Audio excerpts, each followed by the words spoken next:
It's been hard. It's been hard. When I say the updates surrounding DaCara Thompson's situation keep getting darker and more disturbing with each passing day, I'm not exaggerating. It's absolutely wild. Under investigation, it appears that DaCara willfully entered a vehicle being driven by Hugo Rene Hernandez Mendez, 35-year-old male out of Bowie, Maryland. Currently, it seems we may never get the complete story from the suspect, Hugo Hernandez Mendez, about how he managed to get DaCara into his car. She had left her purse in her parked car, which was in a no-parking zone, indicating that she wasn't planning on staying for long. She even told her father that she would be back shortly. Police came to the scene. We did discover that all of her personal belongings were in her car, such as her purse, her credit card, her debit cards. She even had $60 cash. What's even more puzzling is why Hugo Hernandez Mendez would bring a random girl to his house, where his family, including children, lives. What made him feel so comfortable doing that? Usually, people opt for hotels or motels to avoid leaving a trail that could lead back to them in case something goes wrong. But he took her to his home, where several others reside. It just doesn't add up. Personally, I don't believe all of this is a mere coincidence. There's definitely something more to the story, and the very thought of it is disturbing, especially when you consider the reports that allegedly women's underwear were found in Hugo's bedroom. Could we be dealing with a serial killer here? Did DaCara know this man before they met? And what exactly are the other family members hiding? Moreover, there's been a broader conversation circulating, with some people suggesting that for any black life to matter to BLM, it must be a black life taken by a white person. Illegals don't count. That's why, according to some, DaCara Thompson's death is not getting the attention it deserves. And social media has also been filled with wild theories, including one that DaCara might have been selling herself. This is all just too much. Now, many of you have likely heard about what happened to DaCara by now. She was reported missing by her father around 9 p.m. on August 23rd. He told police the last time he saw her was on August 22nd. He attempted to contact her when she hadn't come back home, but she didn't answer. According to him, she texted that she was going to get gas and would return soon, but he never heard from her again. When she still hadn't returned by August 24th, her family tracked her phone's last known location to the intersection of Jasmine Terrace and Riggs Road in Hyattsville. When they arrived, they saw her car and called the police. DaCara, the youngest of 5 siblings, used the Find My Phone app to share her location with her family. When they checked the car's location, they found it was turned off, and the last time it was on, it was near that same intersection. Up until a couple of days after DaCara's disappearance, her family remained hopeful but also anxious, especially since her bank account remained untouched. Tragically, on August 31st, around 4:50 p.m., Maryland State Police responded to a disabled vehicle on Route 50 near the Short Bridge over the South River in Annapolis, where officers discovered a body around 30 feet below the embankment. On September 3rd, detectives met with DaCara's family and confirmed her identity through photos they had provided. They reportedly identified her by her tattoos and jewelry, and medical reports indicated that she had skull and facial fractures. Here's where things get really eerie. Surveillance footage from August 23rd, at 3:06 a.m., showed DaCara leaving her white SUV and walking from Jasmine Terrace down Riggs Road towards University Boulevard in Hyattsville.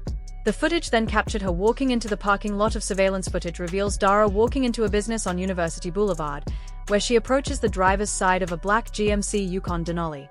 She appears to speak with the driver before walking around to the passenger side and getting in. Authorities were able to obtain the vehicle's license plate and trace it back to Hugo Hernandez Mendez, who lives on Chemistry Drive in Bowie, Maryland. But here's the troubling part. DaCara left her purse behind in her car, which was parked in front of a fire hydrant. Who leaves their purse in a car at 3 a.m., especially when getting into someone else's vehicle? Was she planning to return immediately? Was she in a hurry? Or did she feel safe enough with Hugo to leave her belongings behind? Did she turn off her location tracker intentionally? The timing, the location, and the decision to leave her purse behind just don't add up. Did she meet Hugo on her own accord? Was this planned? Or did it happen spontaneously? And why in that exact spot? On September 3rd, detectives visited Hugo's home just before 9 p.m. When they arrived, they noticed the black SUV parked outside. They applied for and were granted a residential search warrant for the address. Early the following morning, on September 4th, they returned to execute the warrant. Before they could do so, court documents state that they saw a man leave the home and enter the front seat of the SUV. When questioned, Hugo allegedly told authorities that he had been at the Galaxy nightclub on University Boulevard in the early hours of August 23rd, right across the street from where Dara was seen getting into the black SUV. He claimed he was supposed to meet his ex-girlfriend, but never did. As authorities continued their questioning, he denied any involvement in Dara's disappearance and requested a lawyer. Following the execution of the search warrant, police reportedly discovered what appeared to be Dara's blood, a missing French manicured fingernail, hair, a wig, and other items in the trash, including multiple pairs of women's underwear and lingerie. Hugo Hernandez Mendez was then arrested and charged with first and second-degree murder in the brutal death of 19-year-old DaCara Thompson. The ICE also issued a detainer for Hugo, calling him a criminal illegal alien, and expressed that justice would be served for Dara's family. Investigators believe Hugo killed Dara in his bedroom on the morning of August 23rd, then drove her body to Route 50, between Route 424 and Route 97 in Annapolis, where he threw her over the short bridge. The thought of someone calmly loading a body into a car, driving along Route 50, and disposing of it as if it were nothing more than trash is chilling. The cold detachment required to commit such an act is almost unfathomable. What's even more shocking is that there were, during the investigation, several people from the house where Hugo Hernandez Mendez resides were questioned by the police. One of the housemates, a cousin of Hernandez, stated that she couldn't believe a family member would be involved in such a crime. However, she mentioned that in the 2 weeks leading up to the incident, she had hardly seen Hernandez, and his behavior had noticeably changed. She even urged him to confess. She reported that during the investigation, both her husband and a third relative were questioned, but only Hernandez was not released. The next day, federal immigration agents arrived at the house to take her husband into custody, though she insisted that her husband had nothing to do with the crime and had fully cooperated with the police.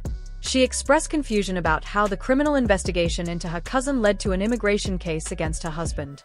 Another roommate reported hearing Dara and Hugo together, followed by strange sounds that made them believe someone wasn't enjoying the encounter. Later, when they woke up, they noticed the GMC Yukon was no longer parked outside, which they found odd since Hernandez typically didn't work on Saturdays, and the vehicle was usually parked in front of the house. A third and fourth witness, who lived on the opposite side of the house, said they didn't know anything about what happened that night, but their testimony raises questions. Are they withholding information to protect Hugo due to loyalty, fear, or self-preservation? With the cousin's strange remarks, the husband's sudden arrest, and the roommate's unsettling account, it seems possible that the family may be hiding something important. Hugo's criminal history is also troubling.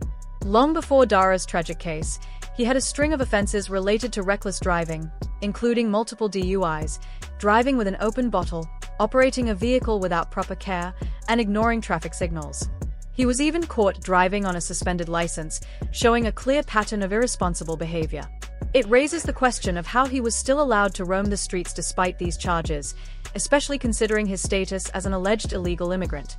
Investigators are still working to determine whether Dara and Hugo knew each other before the incident. There are many unanswered questions, such as why Dara would leave her SUV parked in such a conspicuous spot. Was she planning to be gone only a short time? Did Hugo promise to bring her back quickly? Or was she caught off guard by what she was walking into? Did she turn off her location tracking willingly, or was she taken against her will? Additionally, are Hugo's family members hiding details about what they know? Given his history, could he be involved in other disappearances in the area? Some believe he may be connected to other missing persons cases, as well as the mysterious death of a man just 2 days after Dara was found.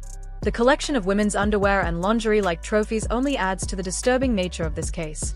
This whole situation is deeply unsettling, and it leaves us with more questions than answers. What do you think? Feel free to share your thoughts in the comments below.